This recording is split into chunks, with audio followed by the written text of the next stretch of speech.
Hey, Shawn, just basically the first question, I guess, what led to the decision for you guys to part ways with Ben and whatnot? Well, it was a difficult decision. Obviously, been with the organization for a long time. Just given the way that the year went, that's obviously not the way we wanted to end the season. We would much rather be playing right now. And frankly, Ben wasn't. We do have a young team down there, right? So that was taken into account as well, and it was a difficult decision that we wanted to wait the entire season to see it through and see how it went. But ultimately, at the end of the day, Ben has been with us for a long time. We just felt like it was time for a new voice. Hey, Shawn, what are you guys going to be looking for as far as, what are the characteristics or whatnot are you going to be looking for in a new coach or whatnot? I'm not sure. I think for us, it's no secret where we're at. I think a lot of, the past years accumulating all these draft picks are starting to come to a head for us. You're starting to see many of these young players that are now turning pro. I think you're going to need to have a coach. It's obviously important for us in the off season, and something that I'm really going to focus on is trying to get the proper veterans in there to not only help the players on the ice, but also off the ice, teach them how to do the right things. And I think you're going to need to have a coach that is able to handle both. It's you have to have someone that can really help develop and bring along the young guys around, and also be able to help be able to handle some veteran players in the team, and really get a good sense of merging those two and trying to find a way to to have them come together, and because ultimately at the end of the day, we have a young team and we want to focus on development, but we want to win as well. Hey, Shawn, last one. If you could just put a bow tie on the GR season, I mean, what do you think happened to you guys down there? I mean, just the injuries, the inexperience, or what? Yeah, well, I think a little bit of both. I think the injuries had a big reason. And it was a tough thing for the coach and the team to go through. I think we had some struggles in net, which a lot went into, not just the goalies in itself. I think some play, and obviously injuries have to do with that as well. And obviously when you have young guys, it's tough. You have to be able to survive some ups and downs. It's difficult. It takes these young guys a while sometimes to find their stride, and frankly, they're going to find it at different times. So when you have as much, and especially on the back end, it's probably a little bit easier to survive that up front. But when it's on the back end, you have the amount of youth that we had in the lineup. It makes it difficult. Thanks for doing this, Shawn. No problem. Hey, Shawn, just roster wise for you guys going forward, what do you think you guys need down there? It sounds like maybe goaltending a part of that to be more competitive next season. Yeah, goaltending would be certainly a part of that. A veteran goaltender that can come in. We have some youth in the organization, but at the same time, they're not quite ready to make that step yet. At least we don't think they are. But even if they were, that would be a bonus for us. But you do need a tandem. It's the minors is tough. There's play lots of games. There's lots of travel. You need two goalies that can carry the load. So I think for us, it would start in there. On the back end, obviously Brian Lashoff, who was just a mainstay for us in the back end for 14 years now in Grand Rapids. He's retiring. We're going to have to fill that position, not just on the ice, but also off the ice in his leadership role. We traded, Stephen Camford, just before the trade deadline. We have to bring in a veteran guy to kind of help the young guys along there. And then up front, you're probably looking at a couple forwards, 2, maybe 3 forwards to come in as well and help, help solidify our core of, core of 15 guys or so up front going into the season. But so there's really kind of every position we're looking at, and there's not a lot. We have a lot of young guys that are coming in. We do have guys that are going back on contract, so I wouldn't say there's a ton of work to do, but the areas that we do need to add are very important parts and very important pieces. And when you talk about, especially with the blue line, all those young guys, like what goes into managing how to make sure there's enough minutes for all those guys who I'm sure you want getting reps, but also making sure it's stable back there? Yeah, it's a little bit of a balancing act. It can be difficult on the coaches at times because you want your young players to play, but at the same time you want them to win. You have to be able to live with mistakes, but also you want to see growth. So, and that depends on each player. We had a lot of youth in the lineup and a lot of given. In a lot of the nights this year, you had 4 or 5 guys 20, 21 years and younger in the lineup, and that can be difficult. It's a hard league. It's a very good league. Our division is very competitive. There's no easy games any night. So And especially on defense, you can, if you're off even a little bit, it can make for a long night. So, it's going to be important for us to find those couple veterans to come in and really help solidify and be stable forces for our young guys. And then lastly, I'm sure it'll be a wide net, but is Dan Watson in Toledo going to be a candidate for you guys for this opening? Yeah, in all honesty, we've just started this process. In fairness to Dan and Toledo, they're still going right now. They're obviously he's done a great job down there. We're very comfortable with Dan. He's a heck of a coach. But for us, we're going to be thorough. We're going to do our homework and we're going to be patient and make sure that we're looking everywhere we possible can to get the best possible candidate. Thanks, Shawn. Shawn, goaltending was kind of a tumultuous position here in Grand Rapids before and after Alex Nedeljkovic. Looks like Sebastian Cossa is really going to be in line to come in next year. What are the plans to kind of pair him up maybe with a veteran goalie or get another player in there to kind of help him along here in Grand Rapids? Yeah, I think with Cossa, first off, good for him. He's had a good year. The nice thing for him is now he's stepping into playoffs with a good hockey team that should go on a long run, and we're excited to see what he can do. Obviously, in the most important part of the year, playing playoff hockey is a big part of development. Being in pressure-filled games and in important games, and kind of especially in goal when you're the man, it's going to be a really good experience for him. So we're happy with his development, but at the same time, we're going to continue to preach patience. And I do so to your point. I think it's very important for us to bring in someone that can help in that, right? Like go in there, be a solidifying force for us and in goal each and every night and not just, play well and take some pressure off Coast, but help teach him how to become a good pro. And he's just starting his development process, but we're just obviously happy with the first step in the first year for him. Yeah. And, obviously losing Brian Lashoff off the blue line is huge, but he's kind of talked a lot about how he wants to stay in the organization. Do you guys have any plans for a role for him coming up here? I do. I've had numerous talks with Lash. He's going to stay involved in Grand Rapids in some respect. We haven't really finalized that yet because I just kind of met with those guys yesterday, and the season is freshly finished. But want to give him some time to decompress here and sit with his family and talk it over with his family. But he's done just an outstanding job for us. It would be a valuable resource and just a great addition if we were able to bring him on the coaching staff and the management side in some capacity down there. Yep. Thanks a lot, Shawn. Hey, Shawn. I wonder if you could just give me sort of an update on some of the prospects you had down there this season, in particular Albert Johansson, who seemed to have a pretty good year this season until he got injured.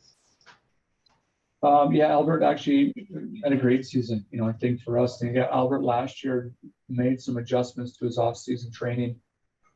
He's always been a great skater. He's been a smart player, a good passer of the puck. But I think the biggest thing for him is he's underdeveloped, and he made some changes back home in Sweden to who he was training with. And I think they paid huge dividends. He was stronger this year, and not just stronger. He was able to sustain the wear and tear of professional hockey quite well. Obviously the broken bones are what they are, and you can't really control that, but. It's too bad because at that time it probably looked like he was in a position to be called up and play some NHL games. And but for him, it's now just a continuation of last summer. He's got plenty of time. The message to all these guys was use it wisely. Take some time off, but let's get back in the gym here. There's plenty of work to be done, and obviously we're not happy with where we are in Grand Rapids and Detroit. This year, and it's everyone for the entire organization needs to have a big summer and to continue that development process. And what kind of step did Emil Vero take this season in Grand Rapids? Good. It was tough for him, I think, coming in. And one thing is we do have a lot of defensemen, young defensemen, especially back there, and there's only 6 spots in a lineup every night, especially a lot of left shot defensemen. So he had to go down in Toledo, and play some games this year. But I thought that was good for him. He handled it extremely well. Went down there, did everything that he could to play some situations that he probably wouldn't play up in Grand Rapids. And when he did come up, I thought his best hockey was at the end of the year. I think he looked more comfortable. He's obviously very competitive. He can skate. I just think for him, strength and just overall maturity of this game is going to continue to go. But we're happy with the way he finished the season.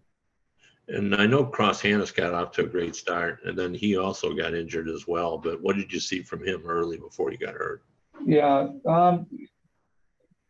Excellent. Really right before he got hurt, I thought he was playing his best hockey. He was, there's certain stretches where, he was a point a game over 10, 12 games, which is obviously hard to do at that level for a young player. So he really kind of started. One thing I was impressed with, with Cross, and he really last year had a really good summer. I think he could show it. I think his determination, his compete, his physicality improved, and he was able to go into the league and win some puck battles, win some 50-50s. And that's really the hardest thing you find for young players is just strength, the American Hockey League, and also just the grind. You're playing lots of games and there's lots of travel.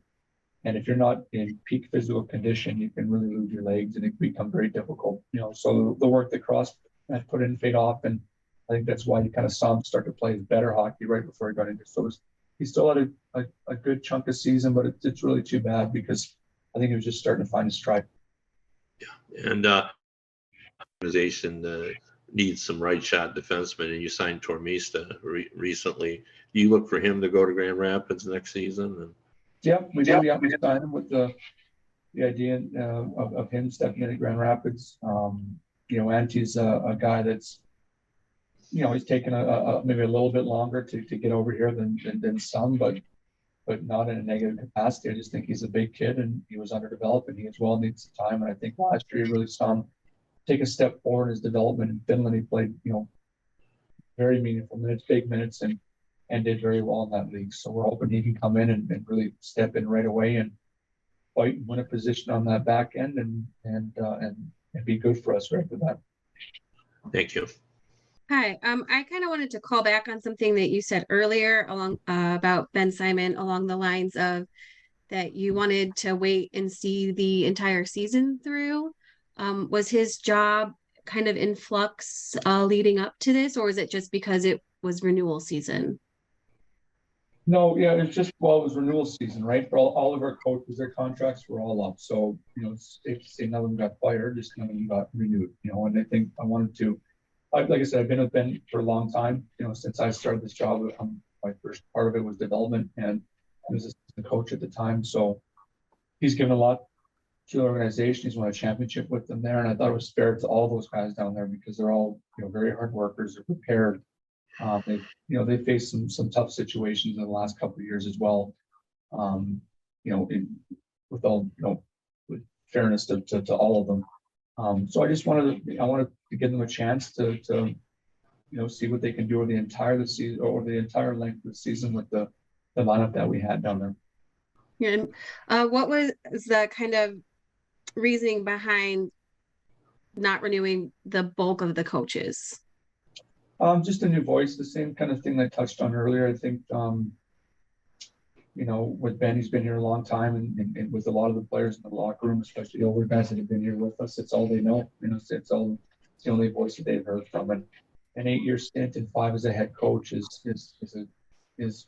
a good stint for a professional hockey coach. It's not easy to last that long. So obviously Ben was doing something right, here. But I think more than anything, we just looked at it as a chance for us to, the last couple of years haven't been great. Like I said, not with all the blame on the coaches, but at some point you have to you have to look in that's what the entire organization and start from scratch. And kind of felt like that's what we're at. Now, developmentally wise, though, how do you feel like they did this season with the players that did get to go up top to the NHL? Yeah, I thought the guys that came up and played. I think Berggren early in the season when he got called up, obviously he came up and played very well. He was able to be productive, kind of right off the bat, and then stick up there. Simon at the end of the year, obviously I think there was injuries on both ends this year with both Detroit and Grand Rapids, and obviously Simon getting a chance to come up and play 9 games. I think for him, obviously there's still lots of work to be done with him, but I think you can see the potential in the type of player that he is. So that's one area that, the coaches were well aware that development for us is important down there. And I know they gave it their best shot to develop each and every one of our young guys to the best of their ability. Yeah. Now, one final one for me. During this coaching search, are you searching first for just the head coach and then going to talk with the head coach about who will be his backup? Yeah, most likely. We'll talk with Steve here again. It is fresh. This kind of just happened, so we're We'll go through the process of combing through all the leagues and collecting names of people that reach out, and then, just kind of slowly start that process. But usually that's, we'll start with the head coach and try to get that in place first, and then obviously have him included as well when you're trying to round stuff up. Perfect. Thank you so much. Hey, Shawn, I'm wondering, Mike Knuble, I didn't see his name on that list of coaches you've parted your ways with. Is he a guy you expect back? Is he a guy you'd like to see like a full-time commitment from?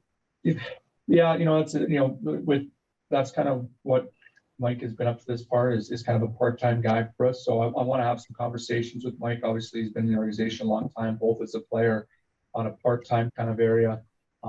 We do have, like I mentioned, I guess Brian Lashoff's going to be coming in as well, and it's sort of a similar role to what Mike is, but in a full-time kind of version of that. So I want to talk to Mike. I want to pick his brain, obviously, on the team, how we can get better. I value his opinion, and then just talk to him and see what he's thinking as well. I think he's earned that right, and we'll work through that process. I know Pat Ferschweiler's a guy who's been part of this organization. Is he somebody you would seek to talk to here? Yeah, obviously Pat's a name of many that will, I'm sure we'll have to talk to Pat yet about it. I have throughout the year on different players, at different times. But, like I said, we'll get back to, sure, people reach out to us, and then we'll try to look as well and see, reach out to people that either are expiring contracts or that we think we have interest in, and go through that. But it's going to take some time, and we're going to be patient with it. Last thing I've got, how important is it for these young prospects to get some playoff experience? What are they missing most by not getting that? Yeah, it's important. Obviously, we're disappointed in that. I think that's why you saw, we had the chance to send some young defensemen down to Toledo, and we were able to do that. So Brian Govier and Barton, and some forwards as well in Bliss Ward and Tujiaev. And, what they're missing is the most important time of year. It's a different game. I think it's we really see that compete. The players have to learn to deal with, with nerves, with something on the line. There's just much more to playoff hockey than there is the regular season game. And frankly, those are the type of players that's great for evaluation. We want to see which type of players are able to raise their game and change their game, and obviously, rise to the occasion and be real playoff performers. And frankly, that's not something that just comes naturally to everyone. It can take time, and they need to kind of learn how to be in those situations. So the more that we can expose them to that, probably the quicker that they're going to develop. And that is something that we're disappointed that we missed out on this year. Thanks a lot. Shawn, as you alluded to already, some of your draft picks are in Grand Rapids. A lot more are going to be on the way in the next couple of years. So do you see this hire as one of the most vital moves the organization is going to make for the future, considering they're going to be tasked with molding those guys hopefully into NHLers? Absolutely. I don't think that's why we're going to take our time with it, right? And do a thorough search and make sure that the right person's in place. Well, the right team's in place, because, as you can tell, there's more people coming. There's lots of draft picks. We have lots again this year. So the next 3 or 4 years is going to be, to reiterate what you said, vital for us at the Grand Rapids level. And, we're going to do everything that we can, like I said, put the right staff in place and the right group of guys in place to help teach these guys and lead these guys.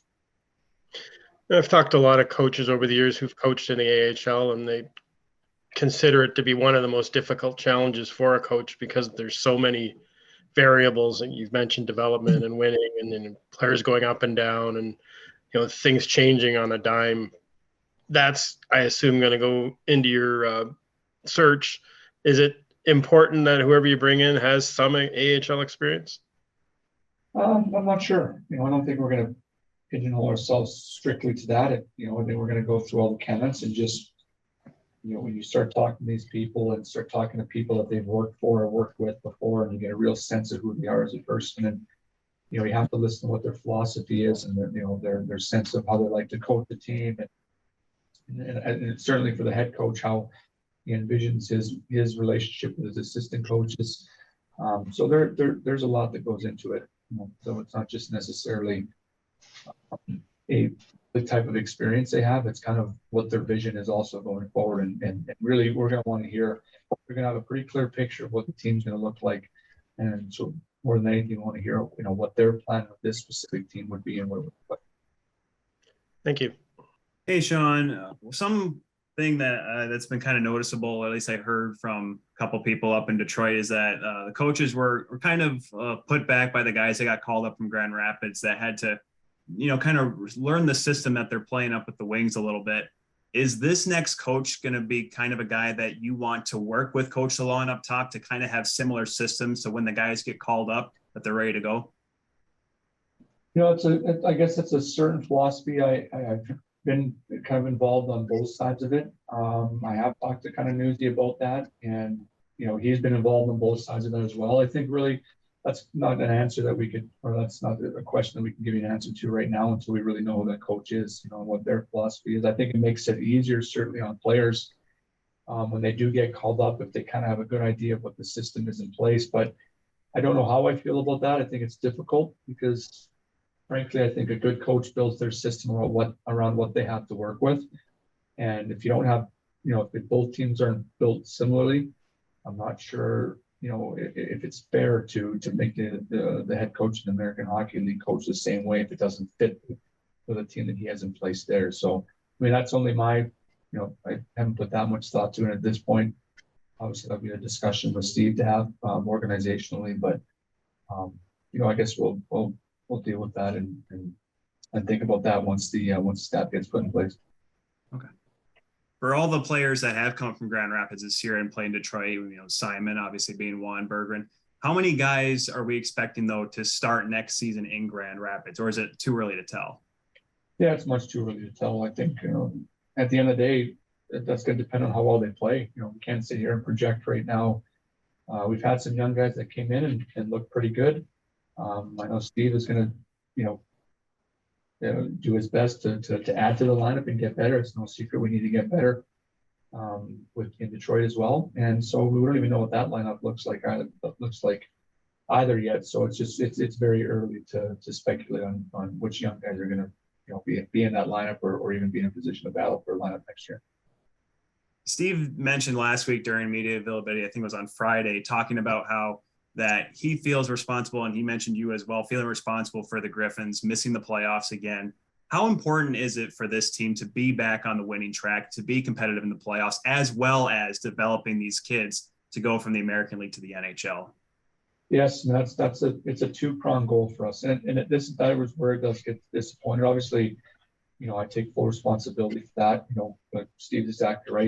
At the end of the day, it is up to us to kind of put the proper people in place, whether that's coaches, whether that's players. And our ultimate goal is to go down there and be competitive and compete for a championship. And this year we certainly fell far from that. And at the end of the day, that falls on my shoulders, predominantly. And, I think for us, it's, with young guys, it's a balance because you want to make them, you have to be able to live with some mistakes. You want them to play in important situations. But at the same time, if you just go with them, it can be very difficult to win. So, we do believe that you can do both. You can be an organization that obviously develops youth and at the same time gets them into the playoffs. But having said that, we get to do a better job of bringing in good veteran players around them that can not only help them on the ice by playing with them, but also, help them along off the ice in terms of becoming good pros and developing their game and growing their game. And that can take some time, but players are a big influence on, like veteran players are a big influence on young players in Grand Rapids. All right. Thanks, Shawn. Shawn, whoever the successful coaching candidate ends up being, what are kind of the must-have elements, either personality-wise or experience-wise or what have you, that they really need to have? I think in today's day, we do have a lot of young players down there. I think a good communicator is going to be important.